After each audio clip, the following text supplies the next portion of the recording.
Terrible. We like laughter. We do like laughter. Okay, my name is Kristina. And I'm Mandy. Welcome to Zen Zestful. We are two chicks who really fuck with yoga. We know a lot about yoga. But we don't know everything about yoga. And we're here to share our knowledge and our stories with you. Welcome to our intro episode of what this is going to be about. This is our second time filming this. We thought it would be a cool idea to start a podcast about a lot of the discussions that we have in our day-to-day lives that we think a lot of people could benefit from, and also our friends who are pretty much done with listening to us and think that we should be talking to the world and not them. And not to say that they don't get value from us. I like to think they do. I think they've decided they do. They do. I think they totally do. They don't just tolerate us. They engage. They engage us. But we're both registered yoga instructors and definitely yoga practitioners as well in a few different regards. We met at work, which was not yoga or wellness related, which is kind of a fun thing. And we actually didn't know each other for the first pretty much 2 years. Yes. You were just this faceless person in my inbox. I think the way we actually met was you had emailed me asking me for something. Yeah. And I thought you were the new chick that was going to fire me. And I was very bitchy in my response. And I was like, who the fuck is this? Why are you even typical? Like, who the fuck are you? I'm not responding to you. Dealt with a lot of that in that job. Right. And unfortunately, you started working with us during COVID. So there's a lot of work. During a lockdown. Yeah. Yeah. And so when I met you face to face, I was like, oh, fuck. She actually seems like a really nice person. And I regret calling her a bitch in my head. And funny as well, you thought I was a lesbian for a while. Not that there's anything wrong with being a lesbian. Being a lesbian. I was just shocked when I found out that you were engaged to a man. But to be fair, I think this had to do with the fact that you saw me on King Street with one of my friends. During TIFF, yeah. During TIFF, and you were dressed like a lesbian. I was not dressed like a lesbian. You look like Ellen DeGeneres. Oh my god, no! We don't like Ellen DeGeneres. Okay, you had a blazer on. That does not mean it was time. Are you sure I had a blazer on? I can't remember. It was like September. TIFF was like... Oh, it was September. It was first because of September. Yeah. But my friend had gotten me a flower because my mom had recently passed away. I thought the two of you were on a date. On a date, but my friend actually did a really sweet thing of giving me a flower. She would be like, "Oh, sorry for the passing of your mom," because it was the Toronto Flower Festival or whatever. And so it wasn't like I actually didn't know this. Yeah, no. So that's what it was, because I had just gotten back from my mom's funeral. Listening and you're not watching the video version of this. Mandy's face is priceless. So because of this, and I think I saw you, or did you see me? I saw you. No, I was sitting in the window of one of those restrooms on King Street, And then you just thought I was lesbian from that day forward. Right, and I didn't say anything about it. No. I was like, oh, cool, she's a lesbian. And it came up in work somehow. I mean, because you feel horrible. You were talking at the time, he was your boyfriend, so you were talking about your boyfriend. Yeah. And I'm like, boyfriend? And I was like, oh, I thought this girl was a lesbian. And I was like, all right, cool. Not that it makes no difference to my life. No. It was just one of those mental notes that this entire time. You said something, and I can't remember what it was. It was besides the point, I guess. Whatever. But I just remember the look on your face, because your whole thought of me was shifting so substantially. Because for months on end, I'm thinking... I'm working with a gay lady. You just think you know someone. You think you know something about someone. It's like, well, it sounds like maybe I'm going to have to go to their house and hang out with them. Yeah, right? I do something. Sure, right? But anyway, so that's how we initially met. That's how we met. And over time, we started to talk about yoga. I had just briefly mentioned to you that I was thinking of doing my yoga teacher training. Mm-hmm. And that was when you were like, I'm a yoga teacher. And I'm like, oh, shit.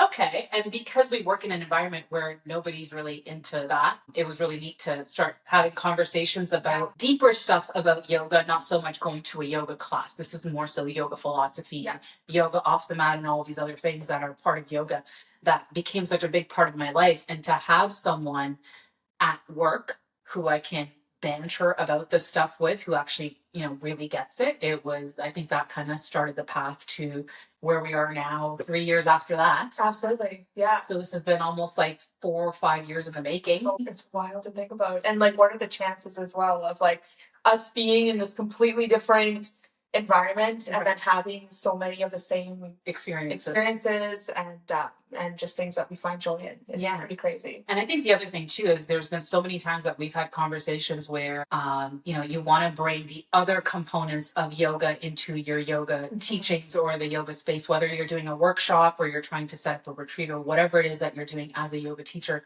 And it's challenging to do that because so many people, especially if you work for someone else in the yoga world, like you work for a studio, you work for another yoga instructor, you have to kind of align what you're teaching with their values for their studio, right? And a lot of places don't really do the yoga off the mat or the other limbs of yoga. There's so much fixation on the poses. Yeah. So this basically became an opportunity for us to share that, because we have talked about retreats and we've talked about, meditation workshops and stuff. So this is our space to do that. Exactly. Yeah. I teach at a studio downtown Toronto, and in a 60-minute asana class, posture class, there's just no time to talk about philosophy, and there's things that I'll kind of sprinkle in here. You drop a sentence here and there. Oh yeah, I'll drop things in, but it's there's just not the time. No. A lot of time it's not what people are showing up for necessarily either, and you have to be true to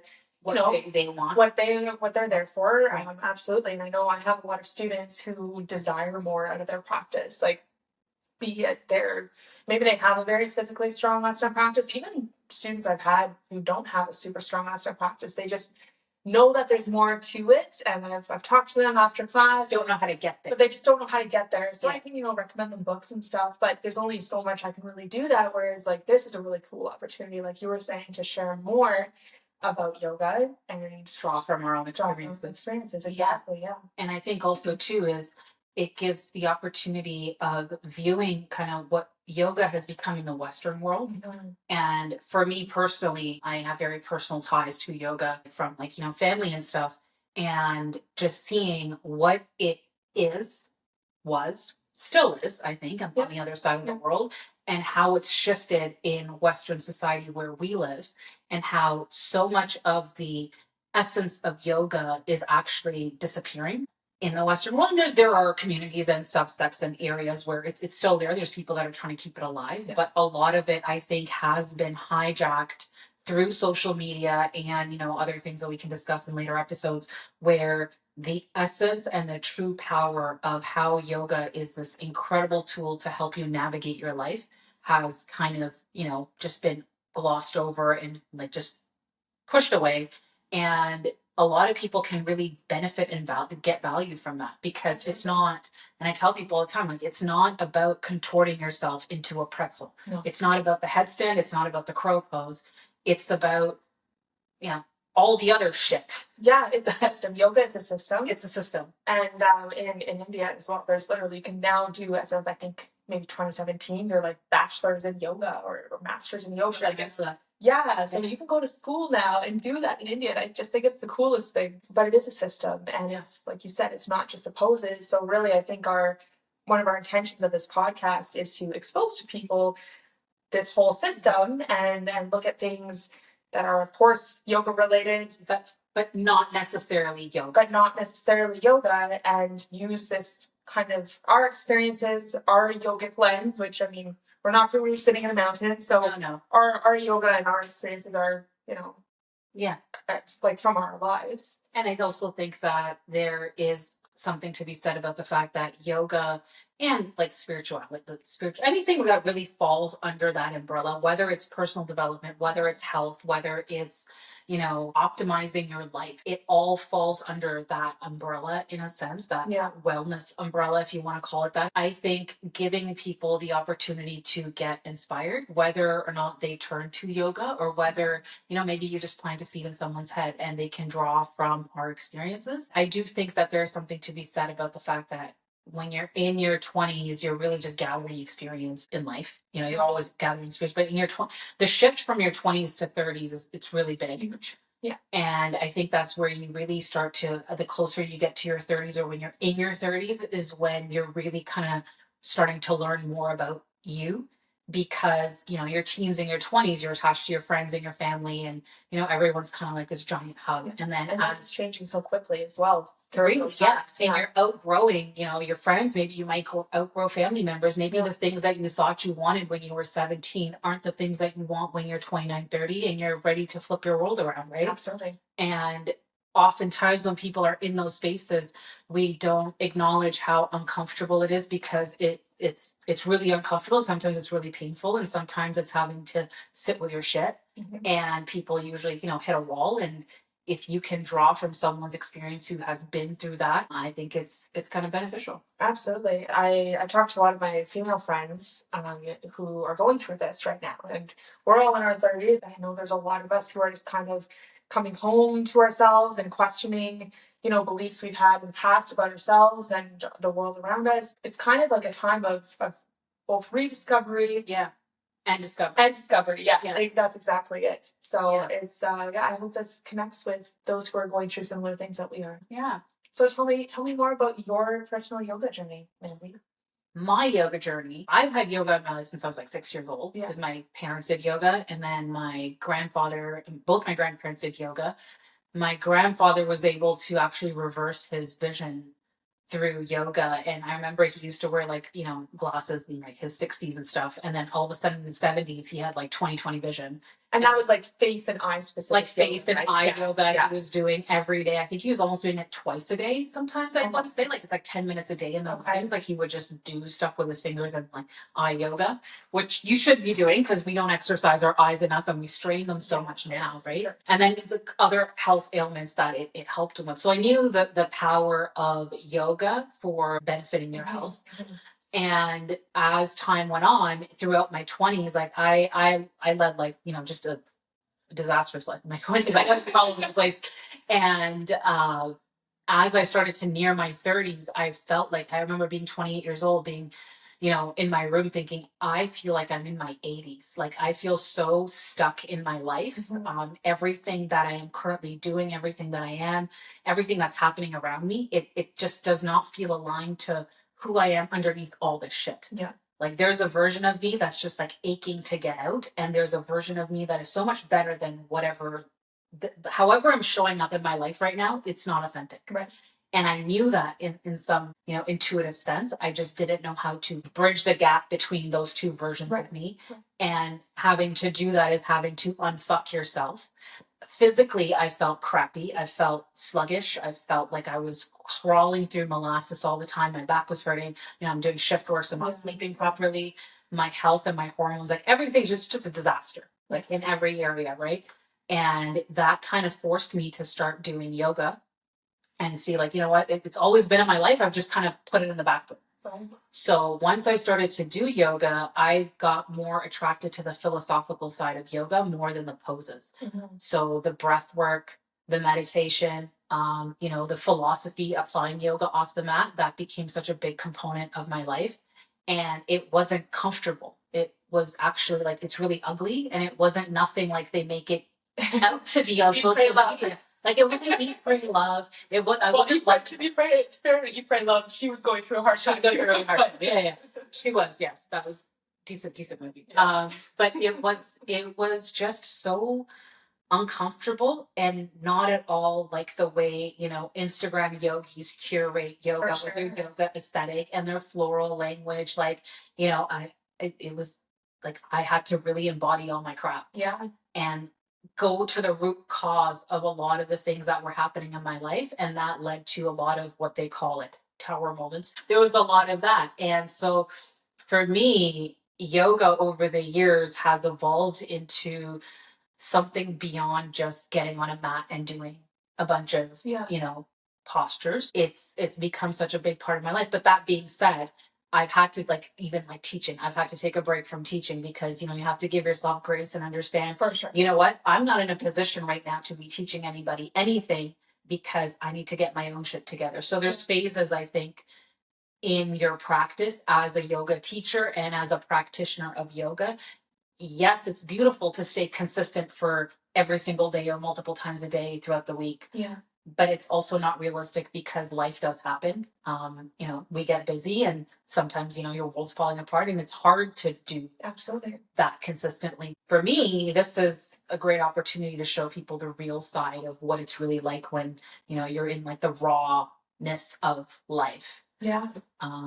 That's how I ended up here. And also too, it for me, it came from being in this space of, I want to be able to do a crow pose and a headstand, and I want to do this insane yoga flow that this person who has a background in acrobatics is doing. Yeah. And me, who sits on my ass all day, in a car, I'm going to do that. It shifted from that egotistical sort of approach of, I want to attain this goal, to, wait a minute, I'm learning how to live my life in alignment with my body, my breath, and my mind. And I'm actually becoming a more peaceful person. I'm actually becoming like most of the time, a better person. I'm still, I'm human. I'm human. I lose my shit a lot. But, embracing all of that. Yeah. And learning to live in alignment has now become, I don't want to call it a goal, but it is something that I strive for as often as I can. And I've seen the shifts in my life over the last 4 or 5 years. And it's just been incredible because current me would never recognize the me that existed from when I was, 16 to 28. Like, I don't even know who that person is anymore because of just the insane shifts that have happened in my life. So that's how I ended up here. And that's me. What about you? I'm proud of you, Mandy. What about you? What about me? So most people do come to yoga, like you said, for, familial reasons. Yeah. It's part of your culture, your people. What do you mean by people? You said it yourself. It is my people. It's people. But and a lot of people as well will come to yoga for because they see a cool flow on Instagram. They think, I want to do a headstand, I want to do X, Y, and Z, whatever. It's spoiler alert, I still can't do a headstand. I'll keep teaching you. Yeah, thank you. But it's the asana that draw them in, right? Yeah. But for me, it was actually the exact opposite, which is kind of unique. When I was 12, my grandfather passed away. And my mom put me in a yoga class to help me mentally, basically. Which is kind of crazy to think too, right? Because 12, like this is like, you're looking at early 2000s. Yeah. Like for you. Totally. Yeah. Totally. Yeah. And my mom wasn't a yoga practitioner. She'd done it, but it wasn't really her thing. And I lived in a place that at the time was very white. And there just so happened to be this strangely fairly authentic yoga studio in my neighborhood. So she threw me in lessons and I reaped the benefits of that. Pretty immediately. Yeah. So as a 12-year-old. As a 12-year-old. Yeah, it was crazy. And then it was cool because it was, an asana class. So I'm learning the different poses and everything. And I definitely know that from learning those poses at such a young age, I feel it in my body. I felt it in my body for a long time. So it's kind of cool how that's translated into adulthood. Because when I was a teenager, I wasn't doing yoga all the time. No. Trust me. It was kind of like a teenager being a teenager. You're a teenager being a teenager. Yeah. I wasn't doing yoga all the time. But after I was done school and my master's degree, I'm like, I'm gonna go actually back to yoga. And so that's when I got really serious about going all the time. And then I hit a point where I was just getting bored. And I thought, there must be something more to it. And I know looking back now, it was from a very egotistical kind of place. Right. I think, this teacher isn't hard enough for me. Yeah. It wasn't a good enough class and there must be more. And maybe I'm being a little hard on myself too. I did feel like there was more beyond, the studio classes. And then COVID happened.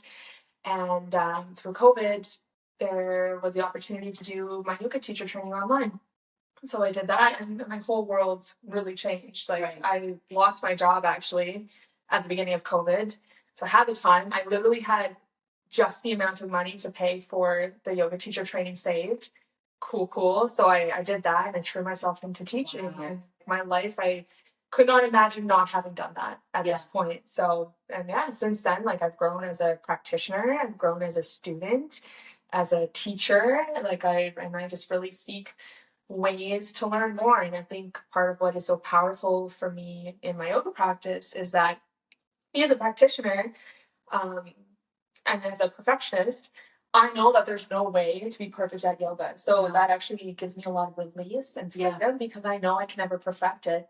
I can only strive to better for myself and continually reach for my best self. And that's not just physically on the mat doing asana, it's the whole collection of yoga as a system. Yeah. Yeah. What you said about not being a perfectionist as a yoga teacher. Yeah, I mean, I've only been teaching it for half the time that you've been teaching, way less than that. But being new to teaching yoga has been so eye-opening because of this need for perfectionism. Mm-hmm. And in that need for perfectionism, you lose your authenticity. Yes. And so oftentimes it's like I'm trying to curate the perfect class, the perfect sequence, say the perfect words to elicit the perfect response because I want these people to come back. And even that in itself, it's like, you're not going to be for everybody. Yep. Your yoga style is not going to be for everybody. And when you first start out teaching, you still haven't figured out what your yoga style really is. Oh no, it takes a long time. It takes a while. Yeah. And then having to sit with those uncomfortable feelings. Like I remember the first time I had 0 people show up to my class. Yeah. And it was like a huge, like, oh my God, like I went from having like 20 people in my class. I would say 9 to 20 people a class. All of a sudden one day there's 0. And I'm like, what did I do? Yeah. What did I say something?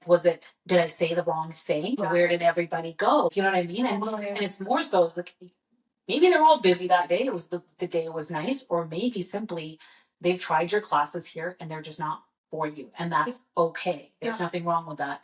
And when you first get into it as a teacher, a lot of it is applying the philosophy that you learn to the way you teach. Yeah.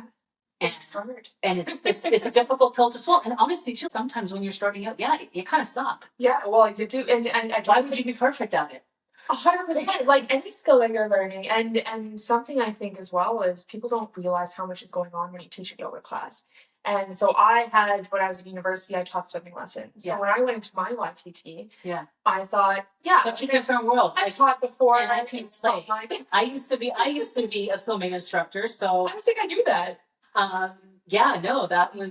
That exact same thing is what I was applying to my first yoga class, because I'm like, totally, I know how to structure a lesson. Yeah. I know how to public speak and whatever, but like I've literally had students, it's happened twice to me now, where I've had students come up to me at the end of the class and they're just in awe. They're like, you know what? You do a lot in a class. You don't like, realize. There's a lot, and so few people realize, because you're obviously teaching a sequence that you are memorizing typically, or you have some sort of idea. You're doing it as you're speaking. Or you're not doing it so you can watch your class. You're giving adjustments, be it verbally or physically. If your music craps out, you're doing the music. You're making sure people are feeling safe. You're DJing. Yeah. You know, if you're a little bit more experienced in your teaching, you might be adjusting your flow as you go along to make sure that it's, accessible for everybody in the room. Which is so much happening. Yes. So that for me was the biggest challenge, is making it accessible, because you curate a class thinking about who's going to show up to this class, and then you might get that, this is my first yoga class person. Oh yeah. And that happens all the time. It happens in all my power flow classes. Because for some reason that's the class they want to go to, is the power flow. Yeah. And it's like the first time I had that happen, where I was covering a class for someone, and she had a hot vinyasa flow at 6:45 in the morning. Oh, wow. And so I'm covering this class for her. 2 people that showed up that day, one had a wrist injury, and the other one, it was their first class. Wow. And I'm sitting there going like, what the fuck am I, what poses am I supposed to put in, and where am I supposed to put them? Yeah. And not just that, how am I supposed to modify? That was the other one. Big struggle. Yeah. Right. Modifying a class and making it accessible for all the people in your class, while cueing and remembering to give those cues for, this is how you can simplify it. You did your 200 hours here in Toronto. I did it. A lot of the emphasis was on the philosophy of yoga, and it was hatha yoga.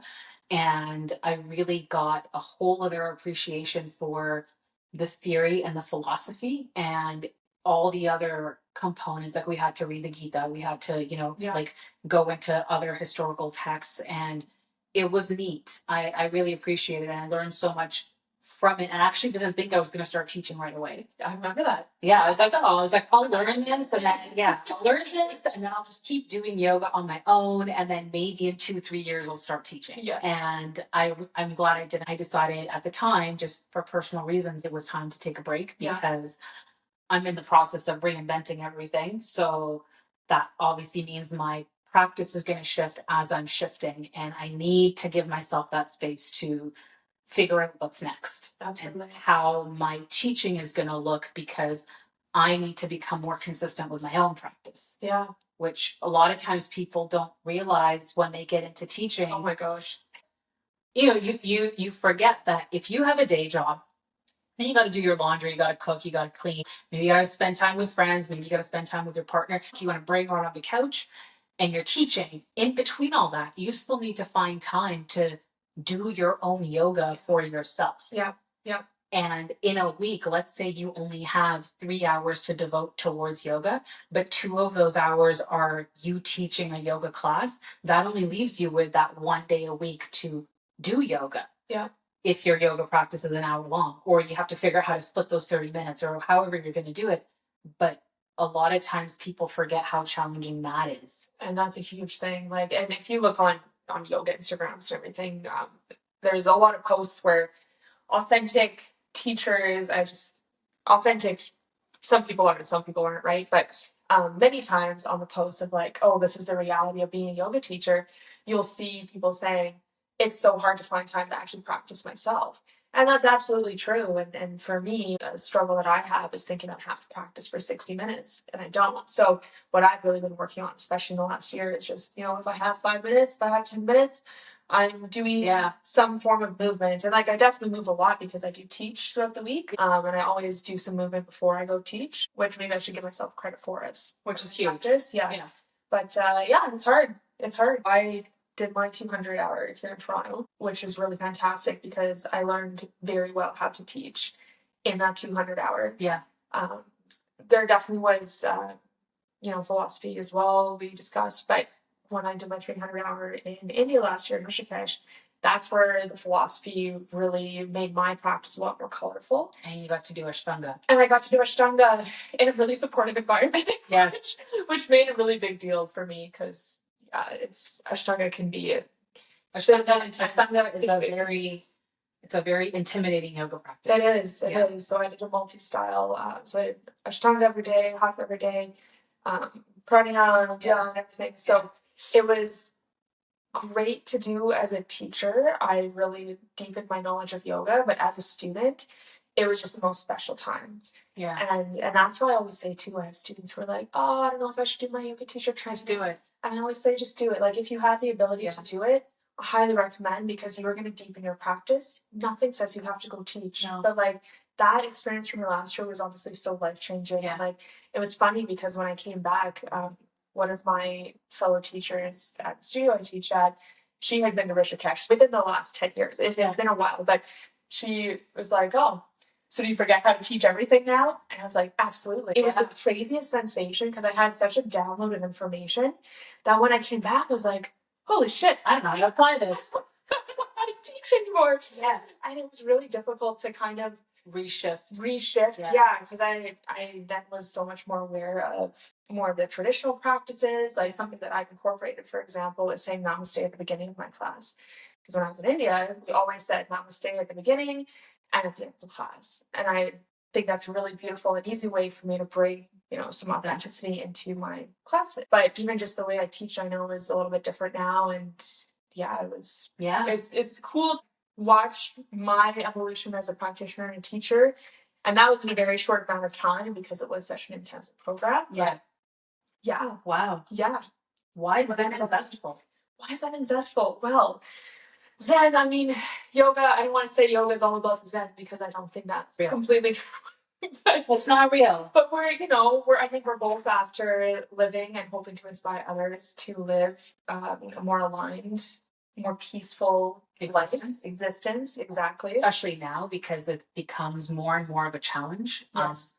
For me, Zen and that state of attaining Zen is so crucial for my own existence, because I do believe that when you attain a state of calm and peace and you're operating your life from that awareness, being present, and just being in that Zen-like state. Yeah, outside of survival mode. Outside of survival mode, which I've lived in for many years. When you operate your life from that frequency, from that headspace, you attain so much more and you get so much more value out of life because it opens up, it has a tremendous impact on your relationships, the way you show up in your day-to-day life, how creative you are, and just how you process the things that are happening around you when you're not being reactionary to life. Yeah, you are now taking action towards your goals, your dreams. However big or small they are. However it is that you want to show up. And the thing that I think a lot of people think is that you just wake up like that. And what I want to, really emphasize is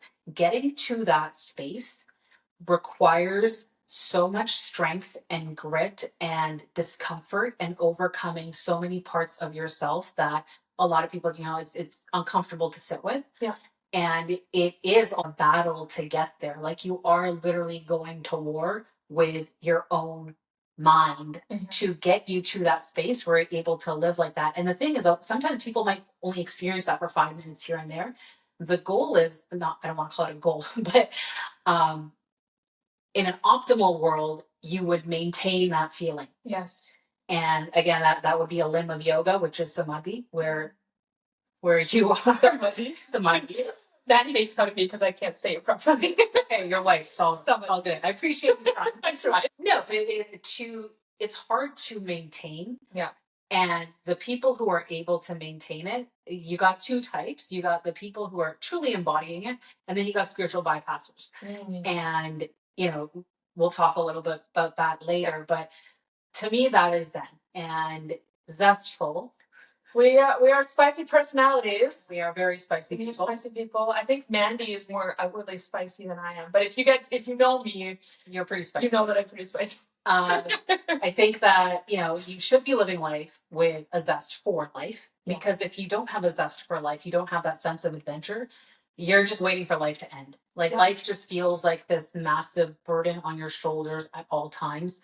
Everything just feels so heavy and dense that even when you are out on vacation trying to enjoy yourself, and you see it when you're out on vacation, you see the people that are just like, they're just so miserable. Okay. Man, my God, this is so heavy. Zestfulness, I think, is so crucial to life. And life, this journey is very quick. We're going to be gone soon. But if you can, in your existence, cultivate a balance of both Zen and zest, I think, it just makes life that much more enjoyable because you're still going to get fucked. Yeah. Life is still going to come and, give you a little ass whooping from time to time and challenges are going to arise. But if you can cultivate that balance, getting through those hurdles, it makes it that much more easier. Exactly. And balance is exactly what I was going to say in regards to that too. Yeah. But no, balance is, an overused word, but I think a word with a lot of power to it as well, right? You're trying to cultivate a place that you can navigate your life from that allows you to live with the ebbs and the flows of your life. I think balance is a word that people throw around without really understanding the true essence or depth of that word. Yeah. Because it's not easy to live balanced. Yeah. Because having a life of balance requires you to have another buzzword, boundaries. And in order to have boundaries, you need to know how to enforce boundaries. And in order to have balance, if you can't enforce the boundaries that you set for yourself and others, then you're never going to have balance. You're just going to be pulled in multiple directions all the time, living other people's version of what they think your life should be. And you're never really truly home with yourself. And that would be my final point, that for me, yoga and this whole journey that falls under that yoga spiritual umbrella is learning how to align your breath, your body, and your mind together inside of you. And then how to align it with the external reality around you and truly live from a space of authenticity. Absolutely. And if that means sometimes having to sit with your shit, then you got to do that. Totally. Because it can't be love and light 24/7. Unfortunately not, no. Yeah. But coming home isn't always easy, but it's important to get there, I think. That was going to be a podcast name for us. Homecoming. But somebody on Spotify has it, and they've only ever done like fucking 2 episodes. Yeah. Whatever. We pivoted. Zen Zestful. We are Zen Zestful. Well, if you guys found value in this episode and you are intrigued by this and you want to hear more about some of the stuff that we're going to banter on about, please like, share, and subscribe. And if you think someone else might find value from our podcast, please share this with them as well. Thank you for being here. We appreciate you. Bye. Bye.